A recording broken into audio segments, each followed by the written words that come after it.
love that.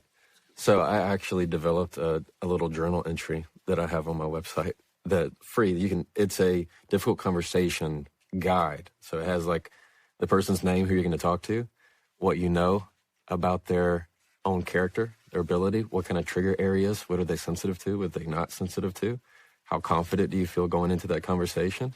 And then you have a place where you kind of assert the frame, like we talked about. What do you want to talk about? How do you want it to end? What's the buy-in? Because the biggest takeaway really is that in the difficult conversations, you're just not sure where you want to end.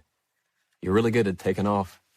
You just don't know how to land the plane. You say things like, oh, I say all that to say, or well, I mean, what I mean to say is, when you've been talking for 15, 20 minutes, so very practical takeaways. One, know where you want to leave, how you want to end the conversation. That's probably the biggest takeaway, is knowing where you want to end it. Two, you remove the difficult out of difficult conversation when you can prepare yourself for the unexpected opportunities. If you have in your mind that they have to say a certain thing and they don't, it's going to crash you and crumble you, because you were expecting them to agree. You were expecting them to say yes, yes, yes, yes, yes. And as soon as they say that thing that wasn't in your head, and you start to kind of crumble. So instead, leave room for that conversation, for them to disagree.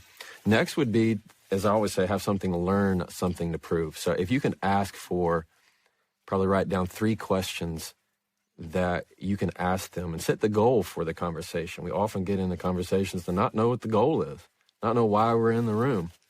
And if you can just set a very low bar for yourself, what's one thing that I can do to make them feel heard?